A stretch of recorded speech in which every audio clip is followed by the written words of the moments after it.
You were able to go from broke, you felt hopeless, you didn't know what you were going to do in life. So you were on your sister's sofa, to then building massive empire, making millions of dollars, not of net worth, but a year from your businesses. What habits and what did you do, not just mindset, but also financially, to go from that to the new Lewis house? I mean, well, I think the first thing was getting clear that I didn't want to be in that situation anymore, and getting a clear mission of what I wanted to be guided towards.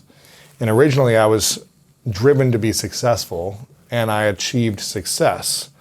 I achieved it in sports, then I achieved it in business by focusing on success, by focusing on specific goals that would get me specific results, external results. A number in sales, results for a book launch, podcast growth, accolades, all these things that are tied to success. But what I realized was success was not enough.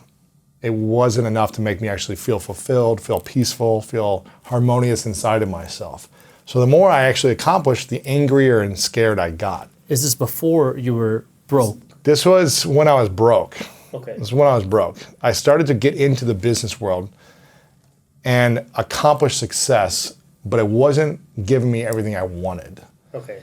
So what I've learned is there's a difference between success and greatness. In success, you can make a ton of money. Success, you can build a massive business. You can have a huge real estate portfolio. You can do all these things. And that's awesome. But you still got to figure out what greatness looks like for you. And greatness is about having that peace and harmony in the pursuit of your dreams and goals. And feeling enough, even though you want to strive for more. I see.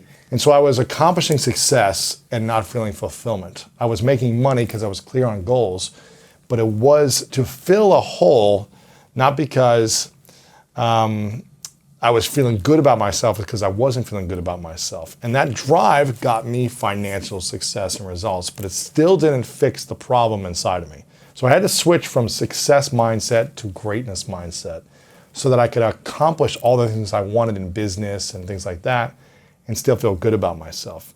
I think the people that I respected the most early on, I really looked up to the men who had a good model of life. So I had a few key male model figures that were probably 15, 20 years, wiser than me, who had healthy marriages, who had healthy businesses. None of them were massive, like billionaires, but they were doing pretty good.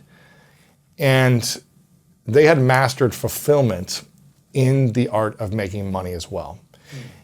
And I wanted the results, but in the beginning, I was kind of driven to do it because I didn't feel enough. I didn't feel good enough. And I was trying to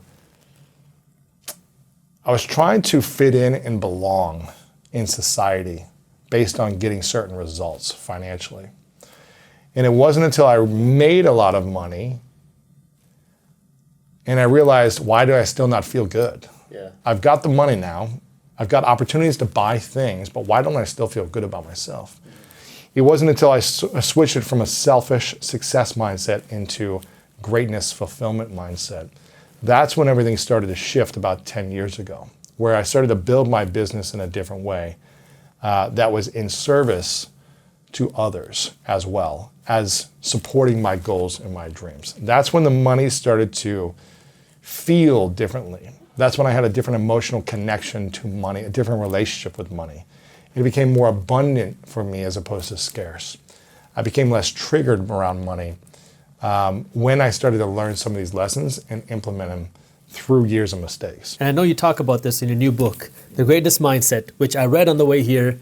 I recommend, if you haven't gotten this book yet, get yourself a copy. It talks about your story, how you went from broke then to building the success financially, but also the mental habits. So if you haven't gotten a copy of this book, make sure you get yourself a copy, Amazon, wherever you want to see. I'll also link it down in the description. If you enjoyed this short clip from my longer videos, here's another clip that I think you'll love. And while you're at it, if you're interested in learning more about how to start generating passive income, our team put together an amazing guide on how to start generating passive income for free. All you got to do is click that button right over there. Thank you for watching, and as always, keep hustling.